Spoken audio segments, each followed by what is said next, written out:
Chapter 15. A Dream Turned Upside Down. "Just one more week and we go back to Redmond," said Anne. She was happy at the thought of returning to work, classes, and Redmond friends. Pleasing visions were also being woven around Patty's place. There was a warm, pleasant sense of home in the thought of it, even though she had never lived there. But the summer had been a very happy one, too. A time of glad living with summer suns and skies. A time of keen delight in wholesome things. A time of renewing and deepening of old friendships. A time in which she had learned to live more nobly, to work more patiently, to play more heartily. "Whole life lessons are not learned at college," she thought. "Life teaches them everywhere." But alas, the final week of that pleasant vacation was spoiled for Anne by one of those impish happenings which are like a dream turned upside down. "Been writing any more stories lately?" inquired Mr. Harrison genially one evening when Anne was taking tea with him and Mrs. Harrison. "No," answered Anne rather crisply. "Well, no offense meant. Mrs. Hiram Sloane told me the other day that a big envelope addressed to the Rowlings Reliable Baking Powder Company of Montreal had been dropped into the post office box a month ago, and she suspicioned that somebody was trying for the prize they'd offered for the best story that introduced the name of their baking powder. She said it wasn't addressed in your writing, but I thought maybe it was you." "Indeed, no. I saw the prize offer, but I'd never dream of competing for it. I think it would be perfectly disgraceful to write a story to advertise a baking powder. It would be almost as bad as Judson Parker's patent medicine fence." So spoke Anne loftily, little dreaming of the valley of humiliation awaiting her. That very evening Diana popped into the porch gable, a bright-eyed and rosy-cheeked, carrying a letter. "Oh, Anne, here's a letter for you. I was at the office, so I thought I'd bring it along. Do open it quick. If it is what I believe it is, I shall just be wild with delight." Anne, puzzled, opened the letter and glanced over the typewritten contents. Miss Anne Shirley, Green Gables, Avonlea, P.E. Island. Dear Madame, we have much pleasure in informing you that your charming story, April's Atonement, has won the prize of $25 offered in our recent competition. We enclose the check herewith.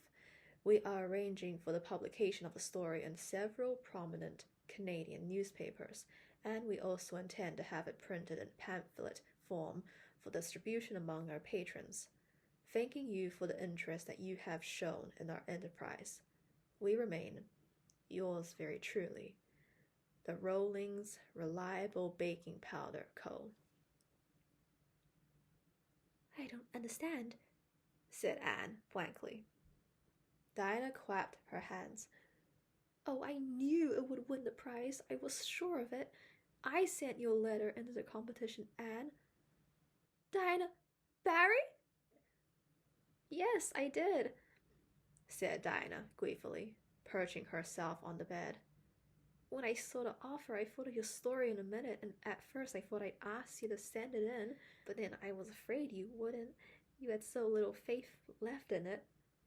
So I just decided I'd send the copy you gave me and say nothing about it.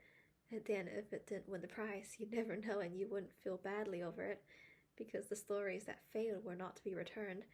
And if it did, you'd have such a delightful surprise." Diana was not the most discerning of mortals, but just at this moment it struck her that Anne was not looking exactly overjoyed. The surprise was there, beyond doubt. But where was the delight? "Why, Anne, you don't seem a bit pleased," she exclaimed. Anne instantly manufactured a smile and put it on. "Of course, I couldn't be anything but pleased over your unselfish wish to give me pleasure," she said slowly. But you know, I'm so amazed. I can't realize it. And I don't understand. There wasn't a word in my story about Anne choked a little over the word. Baking powder. Oh, I put that in, said Dinah, reassured. It was as easy as a wink, and of course my experience in our old story club helped me. You know the scene where Avril makes the cake? Well, I just stated that she used the Rollings Reliable in it, and that was why it turned out so well. And then in the last paragraph, where Percival clasps Avril in his arms and says, "Sweetheart, the beautiful coming years will bring us the fulfillment of our home of dreams," I added, "in which we will never use any baking powder except Rollings Reliable." Gasped poor Anne, as if someone had dashed cold water on her. "And you've won the $25, continued Diana jubilantly. Why, I heard Priscilla say once that the Canadian woman only pays $5 for a story. Anne held out the hateful pink slip in shaking fingers. "I can't take it. It's yours by right, Diana.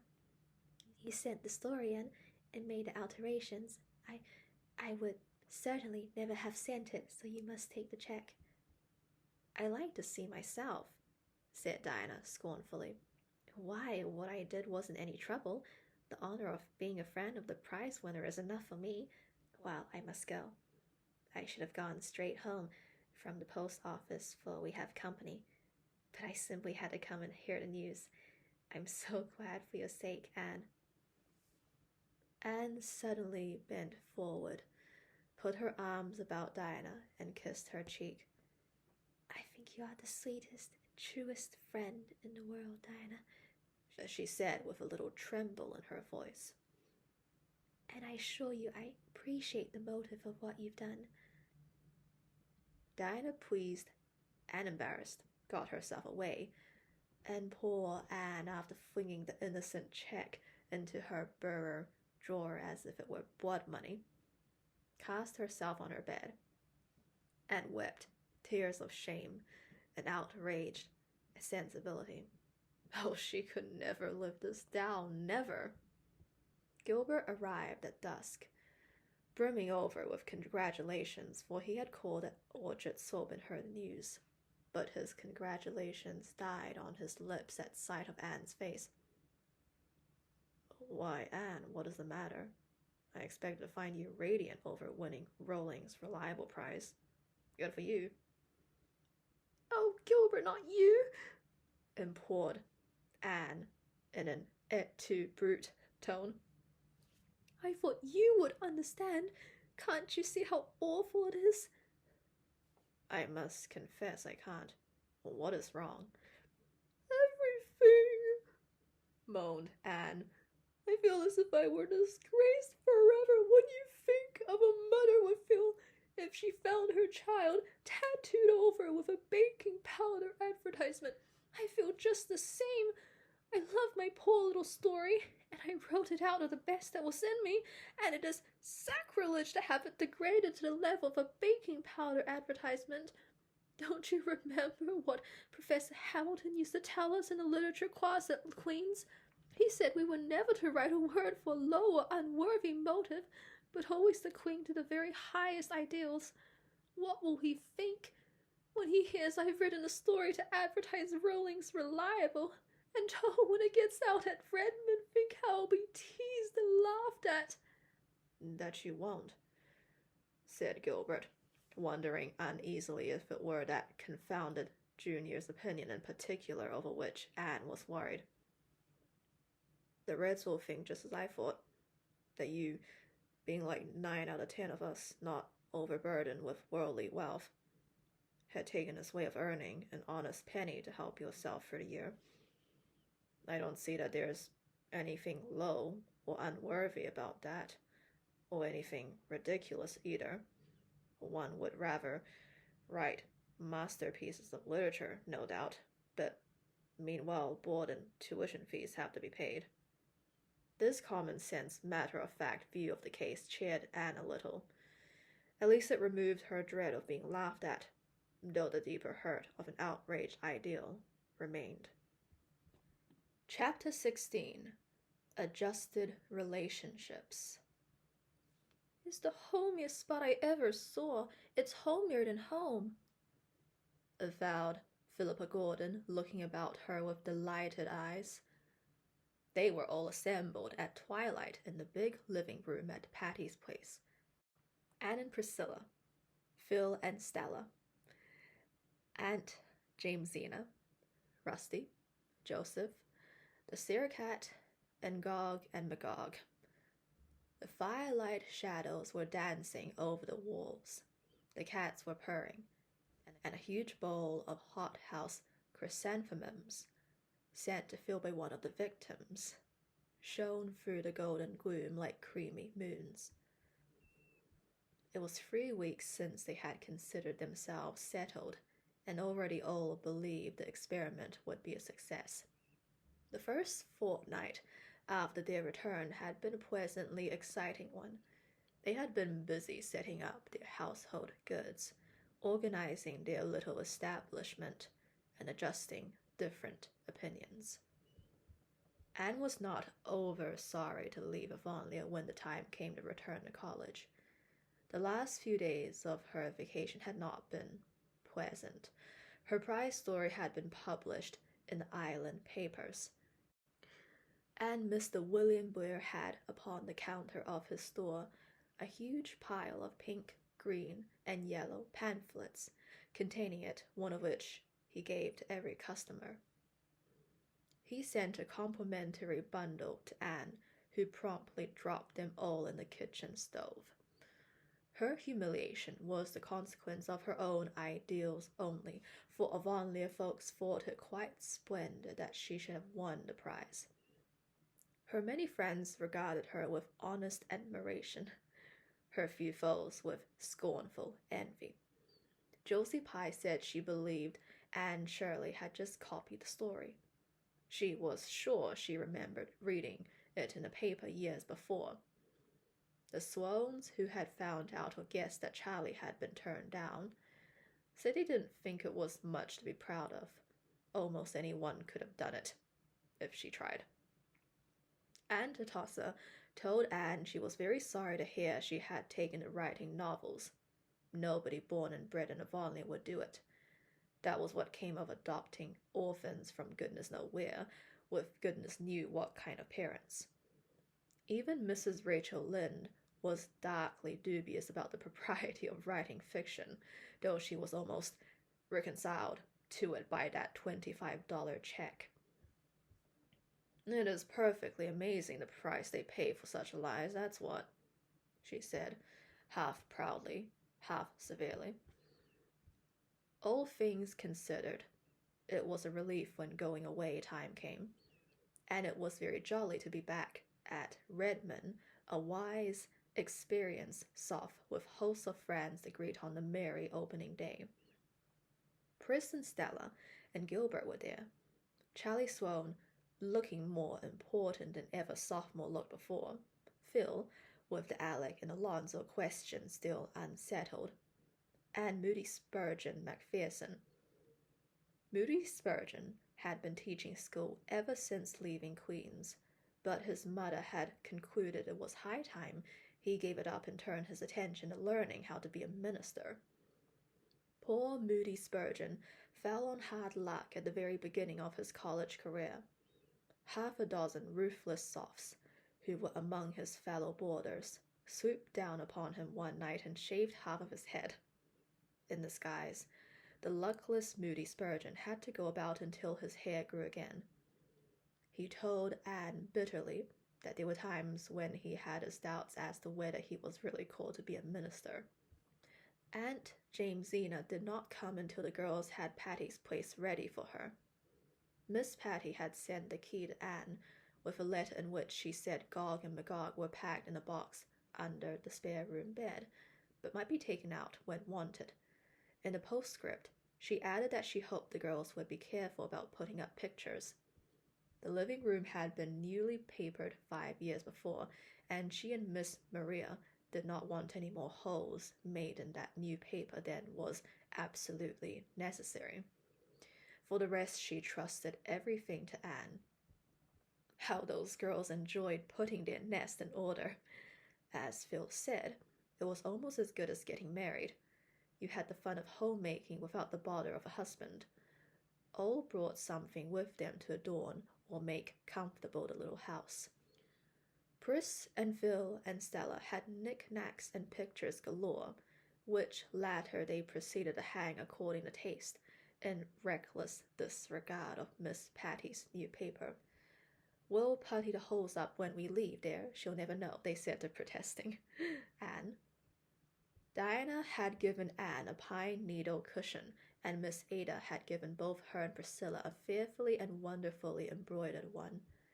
Marilla had sent a big box of preserves, and darkly hinted at a hamper for Thanksgiving. And Mrs. Lynde gave Anne a patchwork quilt and loaned her 5 more. "You take them," she said authoritatively. "They might as well be in use as packed away in that trunk in the garret for moths to gnaw." No moths would ever have ventured near those quilts, for they reeked of mothballs to such an extent that they had to be hung in the orchard of Patty's Place a full fortnight before they could be endured indoors. Verily aristocratic Spofford Avenue had rarely beheld such a display. The gruff old millionaire who lived next door came over and wanted to buy the gorgeous red and yellow tulip pattern one which Mrs. Rachel had given Anne. He said his mother used to make quilts like that, and by Jove, he wanted one to remind him of her. Anne would not sell it, much to his disappointment, but she wrote all about it to Mrs. Lynde. That highly gratified lady sent word back that she had one just like it to spare. So the Tobacco King got his quilt after all, and insisted on having it spread on his bed, to the disgust of his fashionable wife. Mrs. Lynde's quilts served a very useful purpose that winter. Patty's Place, for all its many virtues, had its faults also. It was really a rather cold house, and when the frosty nights came, the girls were very glad to snuggle down under Mrs. Lynde's quilts, and hoped that the loan of them might be accounted unto her for righteousness. Anne had the blue room she had coveted at sight. Priscilla and Stella had the large one. Phil was blissfully content with the little one over the kitchen, and Aunt Jamesina was to have the downstairs one off the living room. Rusty at first swept on the doorstep. Anne, walking home from Redmond a few days after her return, became aware that the people that she met surveyed her with a covert, indulgent smile. Anne wondered uneasily what was the matter with her. Was her hat crooked? Was her belt loose? Craning her head to investigate, Anne, for the first time, saw Rusty. Trotting along behind her, close to her heels, was quite the most forlorn specimen of the cat tribe she had ever beheld. The animal was well past kittenhood, lank, thin, disreputable looking. Pieces of both ears were lacking. One eye was temporarily out of repair, and one jaw ludicrously swollen. As for color, if a once black cat had been well and thoroughly singed, the result would have resembled the hue of this waif's thin, draggled, unsightly fur. Anne shooed, but the cat would not chew. As long as she stood, he sat back on his haunches and gazed at her reproachfully out of his one good eye. When she resumed her walk, he followed. Anne resigned herself to his company until she reached the gate of Patty's Place, which she coldly shut in his face, fondly supposing she had seen the last of him. But when 15 minutes later Phil opened the door, there sat the rusty brown cat on the step. More, he promptly darted in and sprang upon Anne's lap with a half-pleading, half-triumphant meow. "Anne," said Stella severely, "do you own that animal?" "No, I do not," protested disgusted Anne. "The creature followed me home from somewhere. I couldn't get rid of him. Ugh, get down. I like decent cats reasonably well, but I don't like beasties of your complexion." Pussy, however, refused to get down. He coolly curled up in Anne's lap and began to purr. "He has evidently adopted you," laughed Priscilla. "I won't be adopted," said Anne stubbornly. "The poor creature is starving," said Phil pityingly. "Why, his bones are almost coming through his skin." "Well, I'll give him a square meal, and then he must return to whence he came," said Anne resolutely. The cat was fed and put out. In the morning he was still on the doorstep. On the doorstep he continued to sit, bolting in whenever the door was opened. No coolness or welcome had the least effect on him. Of nobody save Anne did he take the least notice. Out of compassion the girls fed him, but when a week had passed they decided that something must be done. The cat's appearance had improved. His eye and cheek had resumed their normal appearance. He was not quite so thin, and he had been seen washing his face. "But for all that, we can't keep him," said Stella. "Aunt Jimsy is coming next week, and she will bring the Sarah cat with her. We can't keep two cats, and if we did, this rusty coat would fight all the time with the Sarah cat. He's a fighter by nature. He had a pitched battle last evening with the Tobacco King's cat and routed him, horse, foot, and artillery." "We must get rid of him," agreed Anne, looking darkly at the subject of their discussion, who was purring on the hearth-rug, with an air of lamb-like meekness. "But the question is, how? How can 4 unprotected females get rid of a cat who won't be got rid of?" "We must chloroform him," said Phil briskly. "That is the most humane way." "Who of us knows anything about chloroforming a cat?" demanded Anne gloomily. "I do, honey. It's one of my sadly few useful accomplishments. I've disposed of several at home. You take that cat in the morning and give him a good breakfast. Then you take an old burlap bag, there's one in the back porch, put the cat on it, and turn over him a wooden box. Then take a 2-ounce bottle of chloroform, uncork it, and slip it under the edge of the box. Put a heavy weight on top of the box and leave it till evening. The cat will be dead, curled up peacefully as if he were sleeping. No pain, no struggle." "It sounds easy," said Anne dubiously. "It is easy. Just leave it to me. I'll see to it," said Phil reassuringly.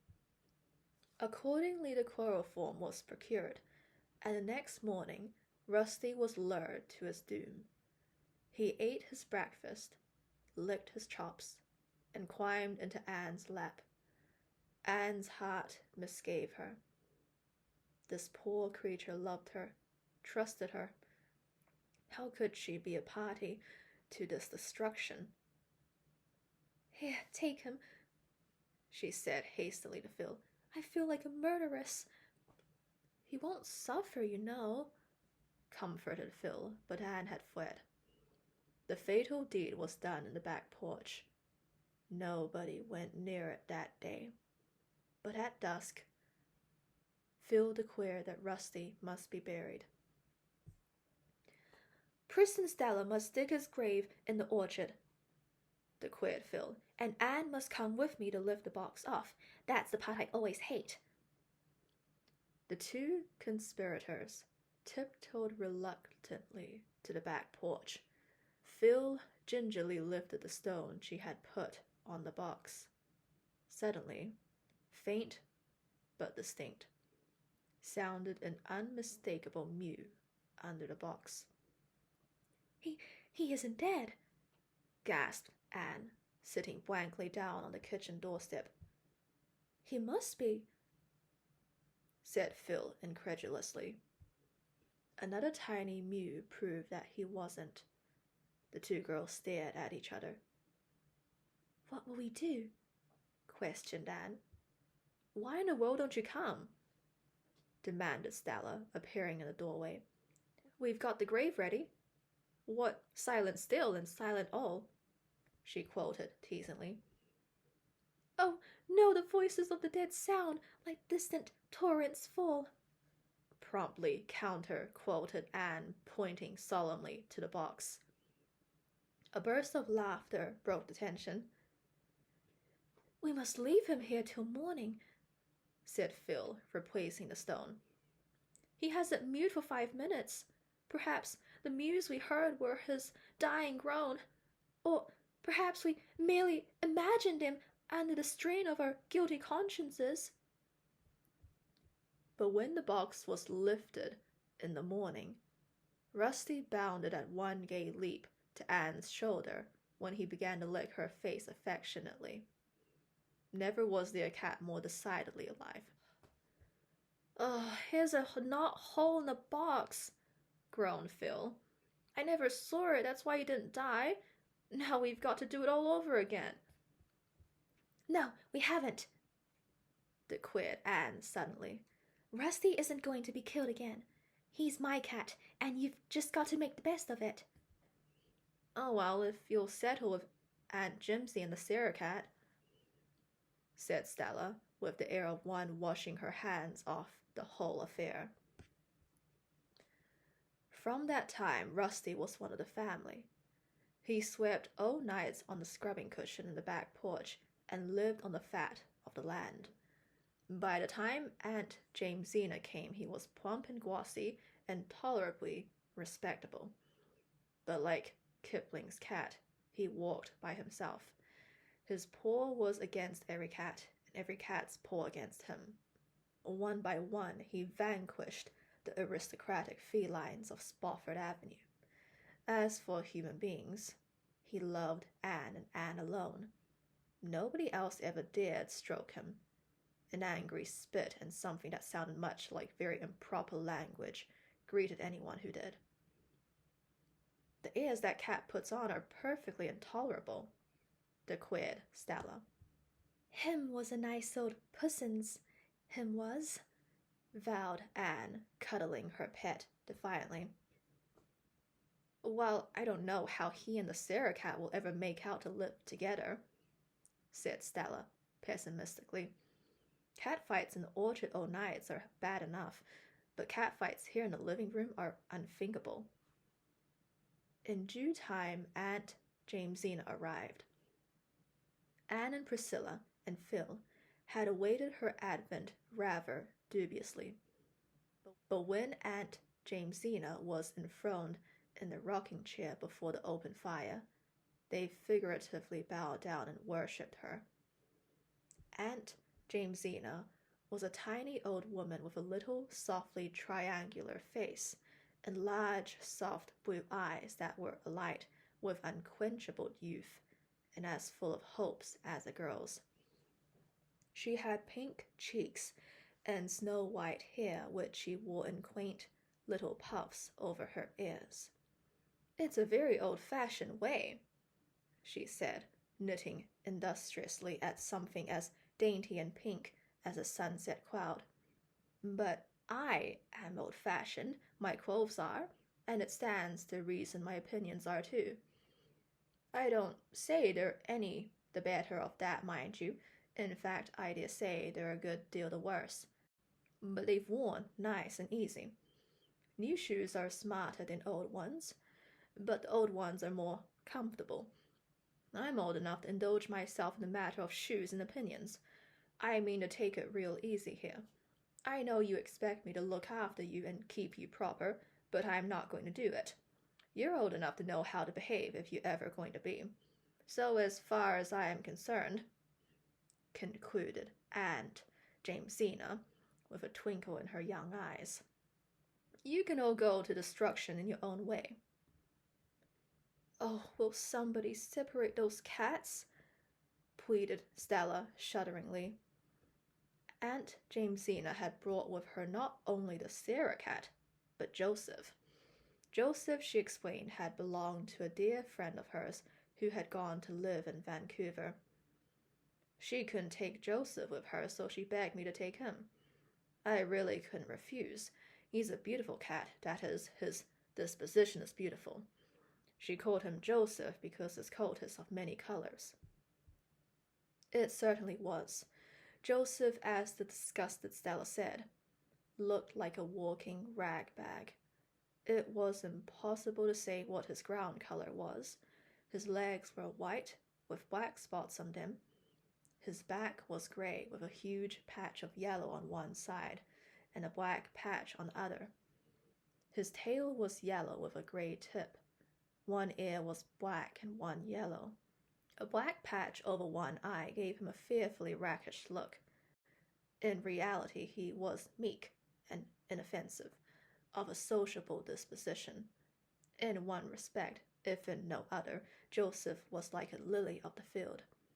He toiled not, neither did he spin or catch mice. Yet Solomon in all his glory slept not on softer cushions, or feasted more fully on fat things. Joseph and the Sarah cat arrived by express in separate boxes.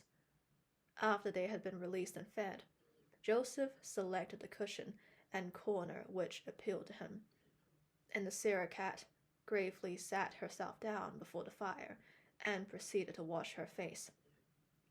She was a large, sleek, gray and white cat, with an enormous dignity which was not at all impaired by any consciousness of her plebeian origin. She had been given to Aunt Jamesina by her washerwoman. Her name was Sarah, so my husband always called Puss the Sarah cat, explained Aunt Jamesina. She is 8 years old and a remarkable mouser. Don't worry, Stella. The Sarah cat never fights, and Joseph rarely. They'll have to fight here in self-defense, said Stella. At this juncture, Rusty arrived on the scene. He bounded joyously halfway across the room before he saw the intruders. Then he stopped short. His tail expanded until it was as big as 3 tails. The fur on his back rose up in defiant arch. Rusty lowered his head, uttered a fearful shriek of hatred and defiance, and launched himself at the Sarah cat. The stately animal had stopped washing her face and was looking at him curiously. She met his onslaught with one contemptuous sweep of her capable paw. Rusty went rolling helplessly over on the rug. He picked himself up dazedly. What sort of a cat was this who had boxed his ear? He looked dubiously at the Sarah cat. Would he or would he not? The Sarah cat deliberately turned her back on him and resumed her toilet operations. Rusty decided that he would not. He never did. From that time on, the Sarah cat ruled the roost. Rusty never again interfered with her. But Joseph rashly sat up and yawned. Rusty, burning to avenge his disgrace, swooped down upon him. Joseph, pacific by nature, could fight upon occasion and fight well. The result was a series of drawn battles. Every day Rusty and Joseph fought at sight. Anne took Rusty's part and detested Joseph. Stella was in despair, but Aunt Jamesina only laughed. "Let them fight it out," she said tolerantly. "They'll make friends after a bit. Joseph needs some exercise. He was getting too fat. And Rusty has to learn he isn't the only cat in the world." Eventually Joseph and Rusty accepted the situation, and from sworn enemies became sworn friends. They slept on the same cushion with their paws about each other, and gravely washed each other's faces. "We've all got used to each other," said Phil, "and I've learned how to wash dishes and sweep a floor." "But you needn't try to make us believe you can chloroform a cat," laughed Anne. "It was all the fault of the knothole." protested Phil. It was a good thing the knot-hole was there, said Aunt Jamesina rather severely. Kittens have to be drowned, I admit, or the world would be overrun. But no decent grown-up cat should be done to death unless he sucks eggs. You wouldn't have thought Rusty very decent if you'd seen him when he came, said Stella. He positively looked like the old Nick. I don't believe old Nick can be so very ugly, said Aunt Jamesina reflectively. He wouldn't do so much harm if he was. I always think of him as a rather handsome gentleman,